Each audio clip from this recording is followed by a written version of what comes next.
Hey everybody, in this video what I'm going to do is I'm going to continue talking about various kinds of relativisms, and in this video in particular I'm going to be taking a look at the notion of cultural relativism. Now, one of the interesting things about cultural relativism is that it's a very recent phenomenon, so we can trace its origin story. And the origin story of cultural relativism is a response to something that was developing in the 19th century. Maybe it was developing a little bit before that, but really it reaches its fruition in the 19th century. And that is the notion of social Darwinism. So, social Darwinism is actually distinct from Darwinism. Darwinism refers to the evolutionary theories of Charles Darwin. Charles Darwin's thought talks about the notion of natural selection. Social Darwinism, on the other hand, has a particular catchphrase which we often associate with Darwin's theory. And that's the phrase, survival of the fittest. You've probably heard that phrase, and it doesn't come from Darwin. It comes from the thinker Herbert Spencer. Originally, Herbert Spencer did apply it to the notion of biology, thinking about Darwin. Now, while Spencer had already used the term survival of the fittest in his earlier work, The Principles of Biology, in passing, where he really starts to delve into the concept in society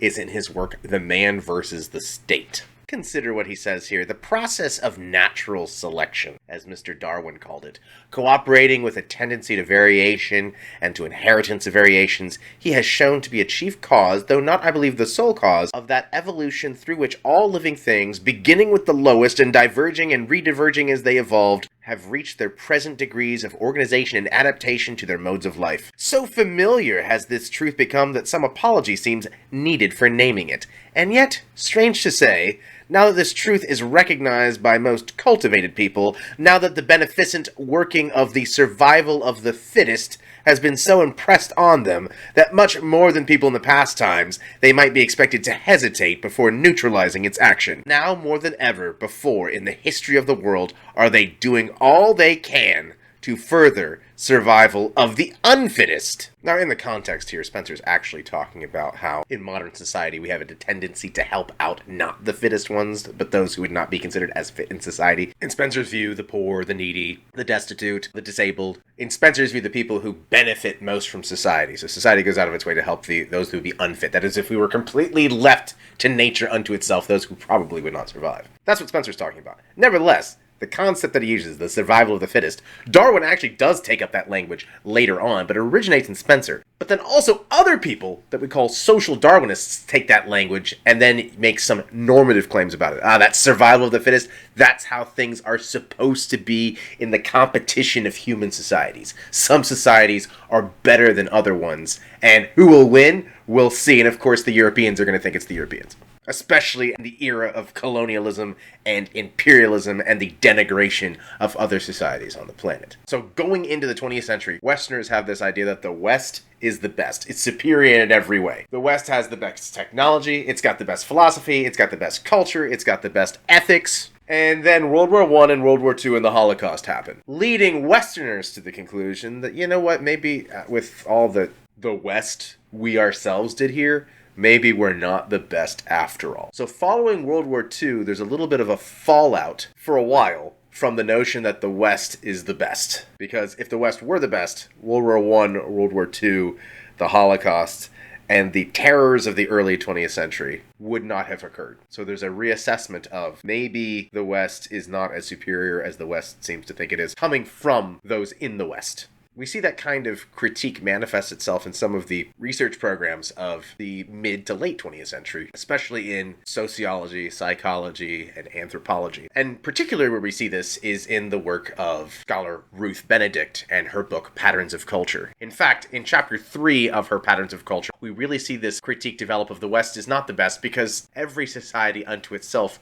looks at what it's doing as the norm. Every society is kind of the best unto itself. There's not some sort of overarching hierarchy where it used to be in the 19th century kind of thought, well, here's the West at the top, and then here's Islamic society, which is, because of its Abrahamic religion, is kind of close to Christian society, and then down here are other indigenous peoples lower on the list, and that's the way that Westerners conceived of different societies, some being better at the top and some being lower at the bottom, and Benedict is saying, yeah, but they're just different. It's not that there's a hierarchy. There doesn't need to be a taxonomy like that. They're just, here's this society, here's this society, here's this society, here's this society, and you can compare them, but there's not a hierarchy between them. It's not that Western society is better than Islamic society, which is better than Chinese society, which is better than Polynesian society, or so on. They're just different. And they also have different values. Take a look here from chapter 3 of Benedict's Patterns of Culture. The diversity of cultures can be endlessly documented. A field of human behavior may be ignored in some societies until it barely exists. It may even be in some cases unimagined, or it may almost monopolize the whole organized behavior of the society,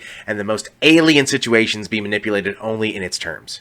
Traits having no intrinsic relation one with the other and historically independent merge and become inextricable, providing the occasion for behavior that has no counterpart in regions that do not make these identifications. It is a corollary of this that standards, no matter in what aspect of behavior, range in different cultures from the positive to the negative pole. We might suppose that in the matter of taking life, all peoples would agree in condemnation. On the contrary, in a matter of homicide, it may be held that one is blameless if diplomatic relations have been severed between neighboring countries, or that one kills by custom his first 2 children, or that a husband has the right of life and death over his wife, that it's the duty of the child to kill his parents before they are old. It may be that those who are killed who steal a fowl, or who cut their upper teeth first, or who are born on a Wednesday. Among some peoples, a person suffers torments at having caused an accidental death. Among others, it's a matter of no consequence. Suicide also might be a light matter, the recourse of anyone who has suffered some slight rebuff, an act that occurs constantly in a tribe. It may be the highest and noblest act a wise man can perform.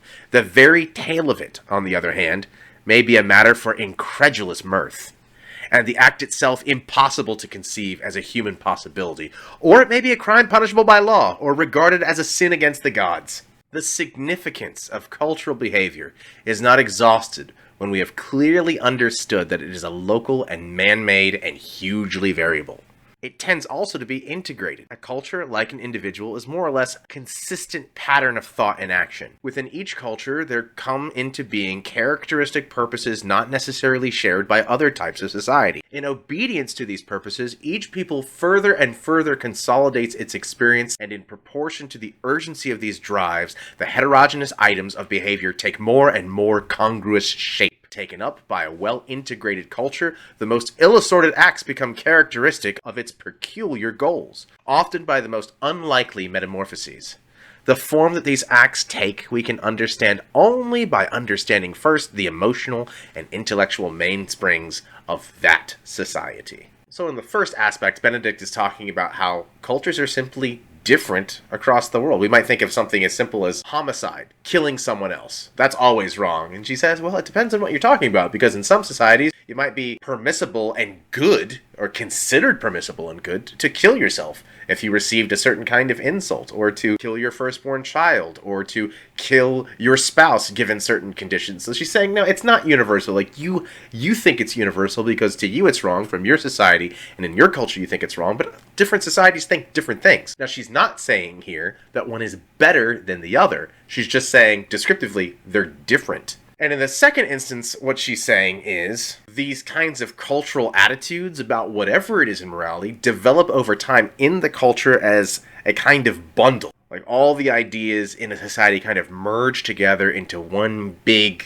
amalgamation of our values, to the point where you adhere to your culture for the most part, whether you realize it or not. It's not something where you think, oh, like, here I am, yes, I'd like to sign up for my culture, please. And we tend to do that, whether we recognize it or not. We follow along, we latch onto our cultures, typically speaking. And even if you find yourself saying to yourself, like, no, I don't do that, I go against culture, I'm going to go my own path, I'm going to challenge society. Well, you only could do that because that's one of the values in the society that you have, is to challenge the society. So, for example, even the famous moniker, like, think for yourself, I'm a free thinker. You wouldn't see free thinking as a value unless the culture somewhere in it propounded that as a value, one. And two, if you've ever been told to think for yourself, it's because someone else told you to do it. So Benedict is simply telling us that much how like languages evolve, and they can even be related to one another. We can talk about the Indo-European languages and say things like German and French and Spanish and Hindi are all related to each other. And we can go back and say, like, yeah, Greek and Sanskrit and Latin are cousins, but they're not identical. And they go on and do their own thing to the point where, yeah, even though, say, English is a Germanic language, that doesn't mean you know German all of a sudden.